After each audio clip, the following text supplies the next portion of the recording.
안녕하십니까. 행복한 마음으로 함께하는 108자제어 시간입니다. 여러분, 혹시 쓰레기통을 좋아하시는 분 계신가요? 쓰레기통이 뭐가 좋냐 하실 텐데요. 그런데 오늘은 여러분께 이 쓰레기통이 인생의 행복을 가져다 줄 수 있다는 특별한 이야기를 전해드리려 합니다. 바닥 없는 쓰레기통, 티끌 없는 거울이 되라. 108자제어 105번째 말씀입니다. 요좌무저 질악기통, 유학무진지 반사경. 이 말의 뜻은 바닥 없는 쓰레기통이 되고 티끌 없는 거울을 배우라는 의미입니다. 여기서 바닥 없는 쓰레기통이란 무엇일까요? 바로 누군가가 던진 비난이나 욕설, 오해와 같은 마음의 쓰레기를 담아두지 않고 흘려보내는 넉넉한 마음을 말합니다. 우리는 흔히 누군가의 한마디에 쉽게 상처받고 괴로워합니다. 하지만 바닥 없는 쓰레기통처럼 이런 부정적인 말들을 받아들여도 마음속에 쌓아두지 않고 흘려보낸다면 어떨까요? 마음은 언제나 깨끗하고 가벼울 것입니다. 다음으로 티끌 없는 거울은 어떨까요?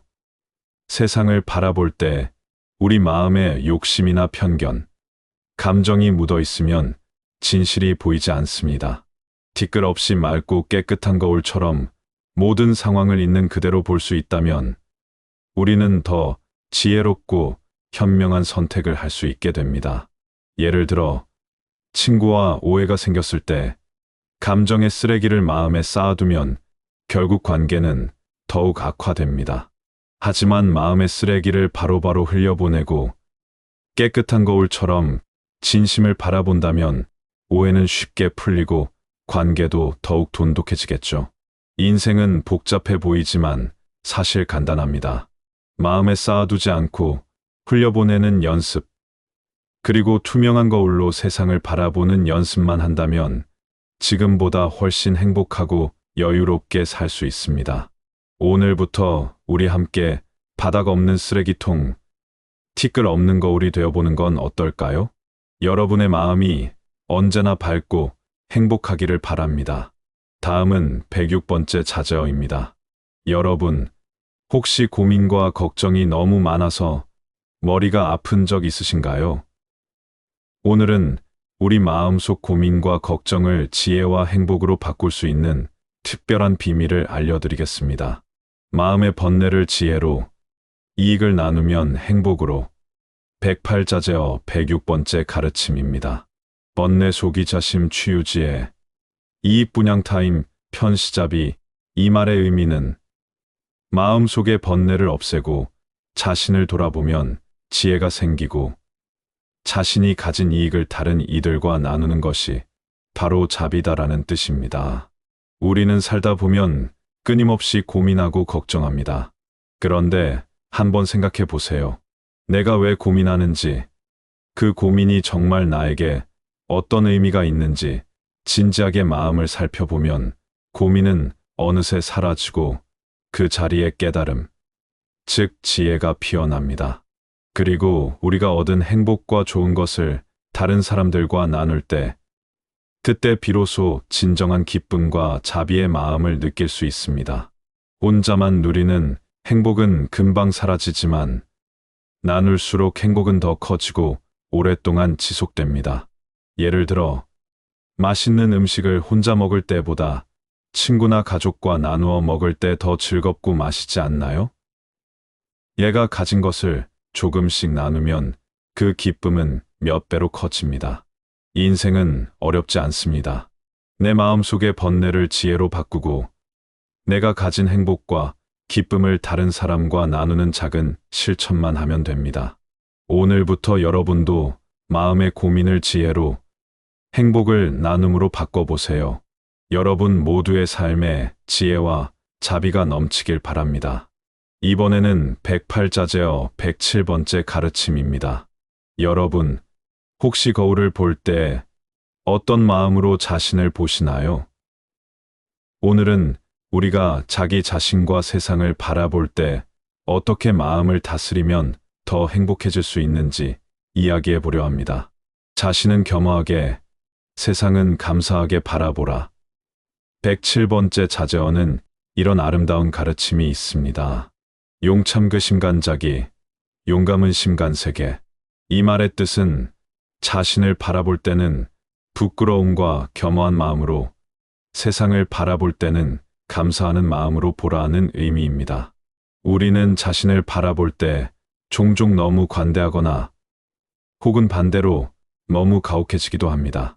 하지만 겸허하고 부끄러워하는 마음으로 자신을 바라보면 스스로 성장하고 발전할 기회를 얻을 수 있습니다. 세상을 바라볼 때는 어떨까요? 우리가 사는 세상에는 사실 감사할 일이 참 많습니다. 맑은 하늘, 따뜻한 햇빛, 가족의 사랑, 친구의 응원 등 우리가 당연하게 여기는 모든 것들을 감사의 마음으로 바라보면 인생은 더욱 풍요롭고 행복해집니다. 예를 들어 매일 마시는 물 한 잔에도 감사함을 느끼면 그 물의 맛이 더 달게 느껴집니다. 가족과 친구의 작은 친절에도 진심으로 감사함을 표현하면 관계가 더욱 깊어지고 행복도 커집니다. 오늘부터 우리 자신은 겸허하고 진실한 마음으로, 세상은 감사하고 따뜻한 마음으로 바라보면 어떨까요? 여러분의 삶이 겸손과 감사로 가득 차길 바랍니다. 여러분, 드디어 우리가 함께한 마음의 여행이 108번째 이야기에 이르렀습니다. 오늘은 이 특별한 순간을 기념하며 우리 삶과 세상을 더욱 맑고 행복하게 만드는 방법을 이야기해 보겠습니다. 마음을 맑게, 세상을 아름답게. 성엄 스님의 108자제어 마지막은 바로 이것입니다. 정화인심 소욕지족, 정화사회 관의 타인. 이 말의 의미는 내 마음을 맑게 하려면 욕심을 줄이고 만족할 줄 알아야 하며, 사회를 맑게 하려면 다른 사람에게 관심과 사랑을 가져야 한다는 뜻입니다. 우리는 자주 욕심 때문에 괴로워합니다. 더 갖고 싶고 더 이루고 싶은 욕심이 우리를 불행하게 만들기도 하죠. 하지만 욕심을 줄이고 지금 가진 것에 만족하는 연습을 하면 마음은 점점 맑아지고 더 깊은 행복을 느끼게 됩니다. 사회도 마찬가지입니다. 우리 사회가 더 행복하고 아름다워지려면 서로를 진심으로 배려하고 관심을 가져야 합니다. 작은 관심과 따뜻한 마음이 모이면 큰 변화를 만들어낼 수 있습니다. 예를 들어 욕심을 조금 내려놓고 가족과 친구와의 시간을 소중히 하면 지금 이 순간이 더 특별하고 행복해집니다. 또 주위의 어려운 이웃에게 작은 관심과 도움을 준다면 우리 사회는 더 따뜻하고 아름다운 곳이 될 것입니다. 오늘부터 우리 함께 마음을 정화하고 세상을 밝게 만들어 보지 않을까요? 108가지의 마음 수행을 함께한 여러분께 진심으로 감사드리며 앞으로도 행복하고 지혜로운 삶을 사시기를 바랍니다. 감사합니다. 꿈나눔 소참법문. 다음 시간에 찾아뵙겠습니다. 성불하십시오. 나무 아미타불 관세음보살.